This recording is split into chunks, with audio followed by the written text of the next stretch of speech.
Hi everyone, this is Fahad Mirza and I welcome you to the channel. ByteDance has released a new TTS model called as MegaTTS 3. This model allows you to have a lightweight text-to-speech generation, but unfortunately at the moment it doesn't support any voice cloning. There are a lot of good features around this model. For instance, it is quite lightweight and efficient because the backbone of this TTS diffusion transformer has only 0.45 billion parameters.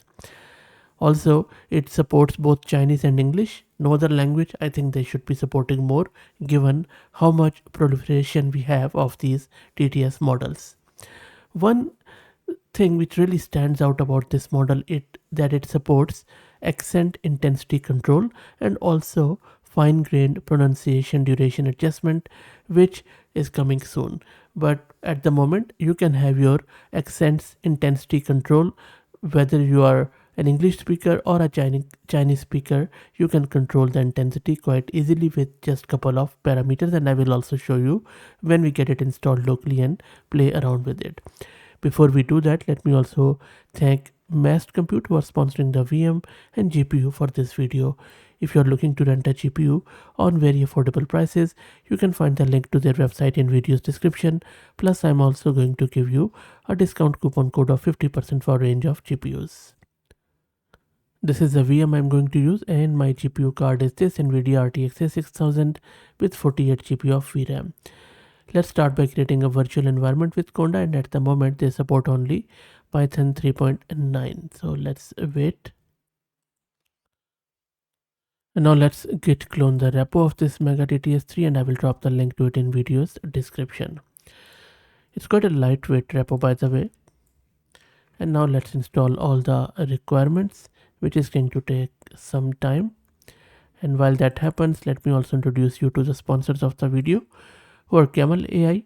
Camel is an open source community focused on building multi-agent infrastructures for finding the scaling laws of agents with applications in data generation, task automation, and world simulation.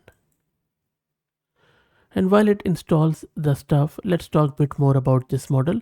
They not only have this GitHub repo, they also have this Hugging Face page where they have shared the model weights and stuff. And unfortunately, as I mentioned earlier, there is no variational autoencoder, which means that you cannot do local voice cloning at the moment. I think that is not really a good look on ByteDance. Their models are quite good, but the problem is that once you go to their GitHub repo, it says ultra high quality voice cloning. But when you look at these files, which they have shared on Hugging Face, there is no VAE file or variational autoencoder file.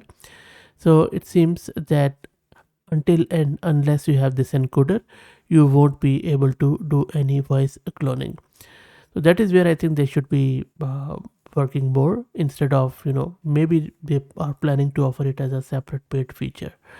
Anyway, I think that this should be the part of all the TTS models going forward, given how much advancement we had for a lot of TTS models. And if you look at the API based hosted models, this voice cloning is just out of this world now. Anyway, that is my opinion.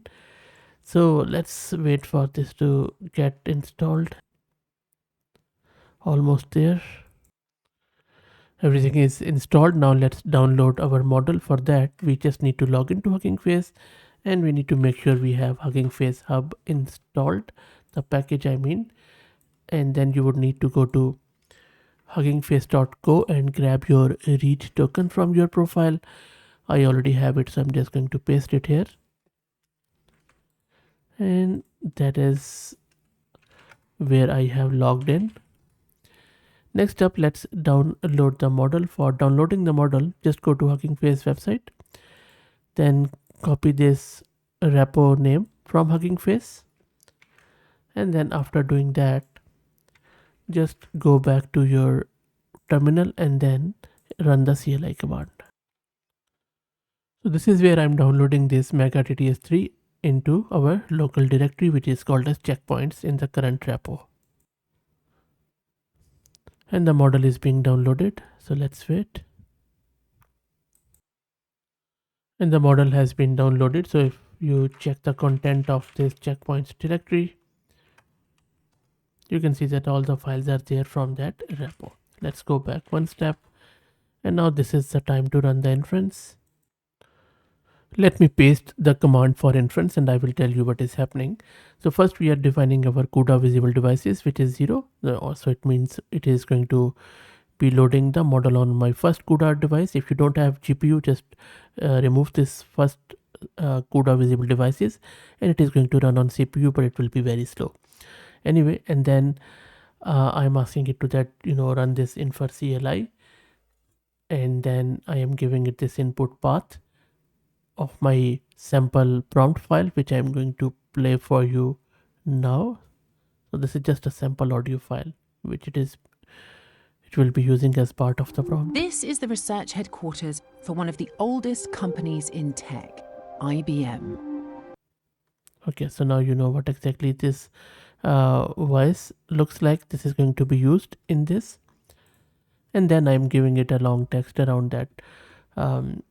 This cherished memory is gently unfolded like petals, opening towards sunshine and all that stuff. And then this is output directory gen in the local directory where it is going to put the output audio. And these are some of the parameters which I will be describing shortly. And then we will see how they work. So let me run this first.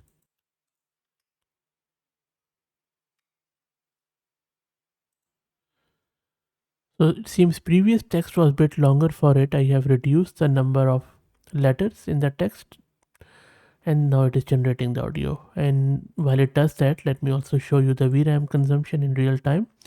So it is consuming close to 6 GB of VRAM. But as I said, you can also run it on CPU, but that is going to be a bit slow. So I will let it run so that you would see how long does it take. So it has just taken like few seconds and it has generated this output file. So for instance, if I go here, where is my folder? This is the one. This is a gen folder and this is where it has created this warm glow. Let me play this for you.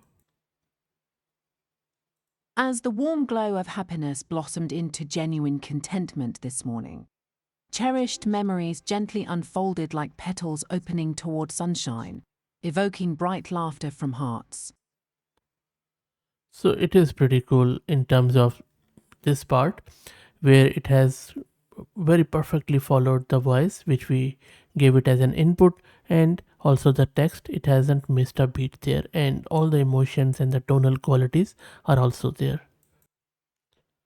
And now let me show you how it deals with the accented audio or input. So you see here we are giving it input as an English, but the input text is Chinese, so it will be of course with an accent.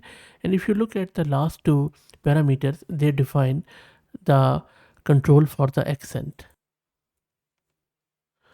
So when this p underscore w, which is also called as intelligibility weight, is around 1, the generated audio closely retains the speaker's original tw, which is the similarity weight. And this similarity weight is typically set around 0 to 3 points, which is higher than the PW for optimal results. So again, if you have an accented TTS or you are trying to solve the accent problems in cross-lingual TTS models such as between English and Chinese, in this case, you can use these commands and you can tinker with these weights. So let me run this one. So it is loading the model weights and then let's wait for it to generate the audio.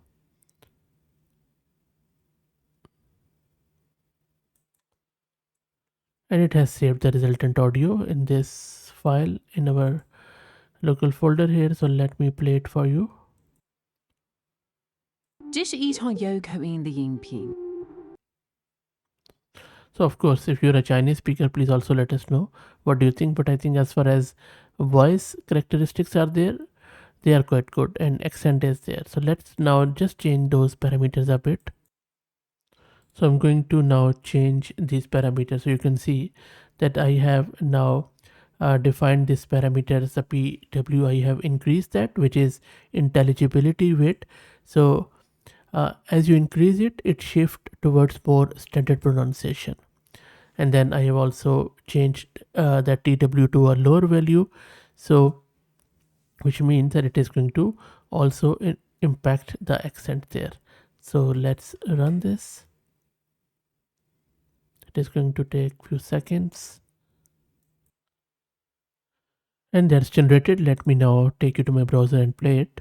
这条音频的发音标准一些了吗？ So you see, it is more aligned towards standard pronunciation. But if you're a Chinese speaker, please also confirm it to us. So that's it. I hope that you enjoyed it. Let me know what do you think. If you want to enjoy more ByteDance models, just go to my site and channel and then search with ByteDance, and you should be able to find heaps of other models from them in different modalities. If you like the content, please consider subscribing to the channel. If you're already subscribed, please share it among your network as it helps a lot. Thank you for watching.